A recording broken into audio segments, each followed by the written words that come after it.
আমরা যখন 95 আমি নতুন আসি তখন এই ওয়ার্ডটা একদম ড্রাই ছিল। অকল্যান্ড ক্লাস থেকে খানিকটা জল আসতো, কোথাবাজু একটু দিত, এইসব জায়গায় একদম ড্রাই, ভারী, প্রচণ্ড ভারী ছিল। তো আমরা চিন্তা ভাবনা করে কিছুদিনের মধ্যে তা গার্ডেন নিচে জল, আমাদের দুটো সোর্স, একটা পলতা, একটা গার্ডেন নিচ।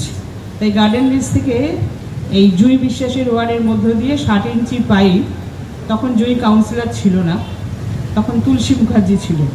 তো ও নিয়ে তখনকার এমএমআইসি দিদেন এমএমআইসি তিনি নিয়ে চলে গেছিলেন রানীকুঠিতে।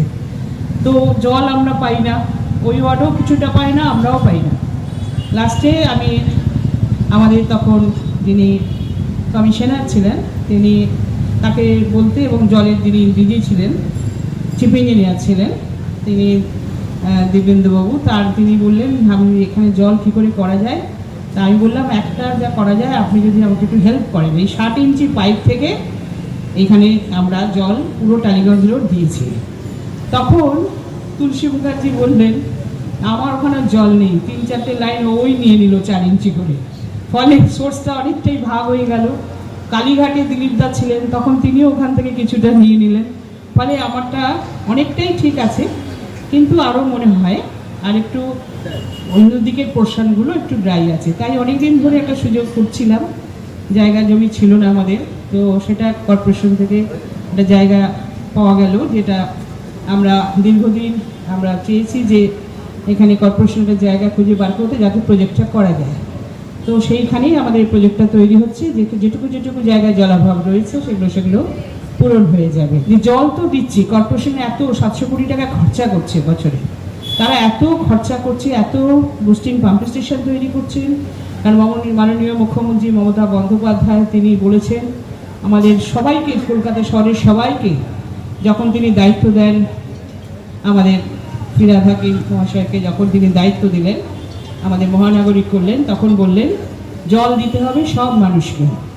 তখন সেই জল দেওয়ার স্বার্থে অনেক বুস্টিং পাম্প স্টেশন তৈরি হয়েছে, এবং শুধু একটাই কথা, জল প্রচুর হচ্ছে, সব জায়গাতেই জল, কিন্তু আমরা নাগরিকরা সচেতন নই।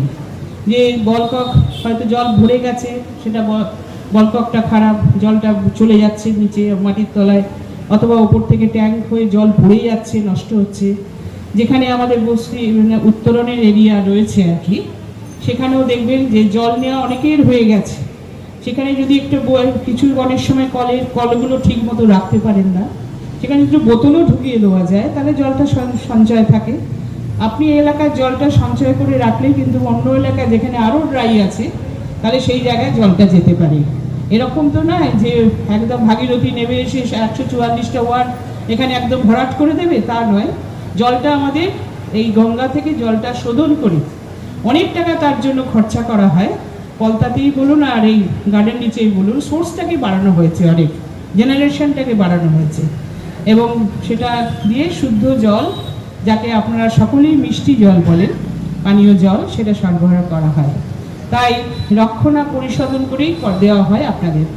একটাই কথা আপনাদের কাছে অনুরোধ আজকের এই সভা থেকে, সেখানে শুধু রক্ষণাবেক্ষণের দায়িত্ব পৌরসভা নিশ্চয়ই করবে, কিন্তু যাতে জলটা অপচয় না হয় তার জন্য আপনাদের সকলকে দায়িত্ব নিতে হবে।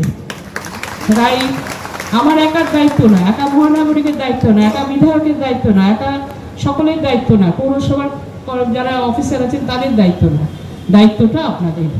এই যত সুন্দর করে আপনারা ব্যবহার করতে পারবেন, জানবেন 1 গ্লাস জল যদি আপনি বাঁচাতে পারেন, ওই গ্লাসের জলটা কিন্তু আরেকজন যে জল পায় না, সে তার তেষ্টাটা পূরণ করতে সাহায্য করবে।